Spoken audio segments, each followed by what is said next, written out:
Iran ने हमलों का दायरा बढ़ा दिया है और ईरान अब सिर्फ तल अवीव पर हमले नहीं कर रहा है, ईरान सिर्फ हैफा या मशरिकी यरूशलेम पर हमले नहीं कर रहा है, बल्कि ईरान का दायरा अब बढ़ चुका है। डिमोना शहर को निशाना बनाया गया ईरान की तरफ से, अराद शहर को निशाना बनाया गया, हैफा पर लगातार वो हमले कर रहा है। और इसके अलावा अरब आबाद जो शहर है, जुनूबी जो इलाका है इसराइल का, वहां पर निशाना अब साधा है, यानी शुमाल से लेकर जुनूब तक और इसके अलावा नॉर्थ से लेकर साउथ तक जितने भी इलाके हैं, यानी पूरा का पूरा मशरिक़ वुस्ता तो जल ही रहा था, लेकिन अब ईरान के टारगेट पर सिर्फ इजराइल नहीं या सिर्फ मिडिल ईस्ट नहीं, बल्कि अब अमेरिका के जितने एयरबेस हैं और जिस तरह से डियागो गार्सिया तक अब इस जंग की धमक पहुंच चुकी है।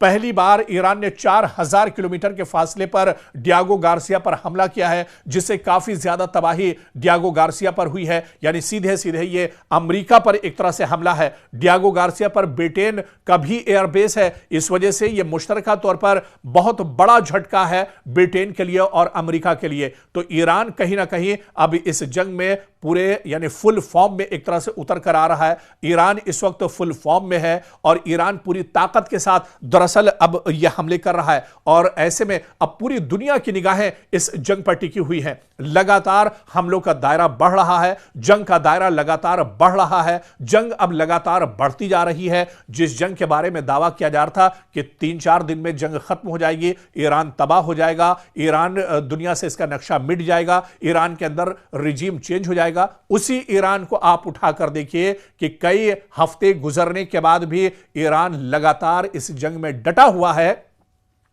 बल्कि सिर्फ ईरान डटा हुआ नहीं है, बल्कि हर रोज हर दिन गुजरने के साथ ईरान और ज्यादा खौफनाक होता जा रहा है। ईरान के हमलों में शिद्दत आती जा रही है, ईरान जंग का दायरा लगातार बढ़ाता जा रहा है। यानी एक तरफ सिर्फ ईरान है और दूसरी तरफ अमेरिका और इजराइल जैसे सुपर पावर है, और इसके अलावा यूरोप की जो बड़ी ताकतें, यूरोप के जो बड़े मुल्क हैं, वो भी अब कहीं ना कहीं अमेरिका के साथ खड़े हैं। लेकिन ईरान अभी भी दबने के लिए एक तरह से तैयार नहीं है। हालांकि जंग के दूसरे रुख को अगर देखा जाए, ऐसा नहीं कि इस जंग में ईरान का नुकसान नहीं हो रहा है, ईरान को बहुत बड़े पैमाने पर इस जंग में नुकसान हो रहा है। ईरान में आम लोगों का कत्लेआम एक तरह से किया जा रहा है, जिस तरह से इजराइल और अमेरिका आम शहरियों को टारगेट कर रहा है। लगातार अस्पताल और इसी तरह से जो स्कूल हैं उन्हें इजराइल और अमेरिका निशाना बना रहे हैं। आईडीएफ ने खुद इस बात को माना है कि अस्पताल पर उसके जरिए से हमला किया गया है। इससे पहले अमेरिका ने इस बात को माना था कि ईरान के अंदर एक बड़ा लड़कियों का स्कूल था जहां पर 200 तालिबात को शहीद कर दिया गया था। तो अमेरिका और इजराइल लगातार आम शहरियों को भी हमले में निशाना बना रहे हैं। आम शहरी बड़े पैमाने पर ईरान में मारे जा रहे हैं, बड़े पैमाने पर तबाही ईरान के अंदर हो रही है। लेकिन ईरान से दरअसल इतनी बड़ी तवक्को नहीं थी कि ईरान इतने बड़े पैमाने पर जवाब देगा, ईरान इतनी मजबूती के साथ ये जंग लड़ेगा, ईरान एक तरह से दुश्मन के दांत खट्टे कर देगा, ईरान दरअसल पीछे हटने पर मजबूर कर देगा अब्राहम लिंकन को। अब्राहम लिंकन जो अबनाए हुर्मुज में दरअसल जंग से 1 महीना पहले ही आकर लंगर डाल दिया था, वो भी अब पीछे हट चुका है। अब अमेरिका के को यहां से समझ में नहीं आ रहा है और इसी वजह से डोनाल्ड ट्रंप ये चाहते हैं कि अब इस जंग का जो दरअसल नतीजा है वो बातचीत से निकलना चाहिए। अब वो चाहते हैं कि बातचीत होना चाहिए। इतना ज्यादा नुकसान होने के बाद इजराइल पूरी तरह से जल रहा है, मशरिक़ वुस्ता पूरी तरह से महफूज नहीं है, मशरिक़ वुस्ता का कोई भी शहर दरअसल अब यहां पर महफूज नहीं है। मशरिक़ वुस्ता के किसी भी शहर में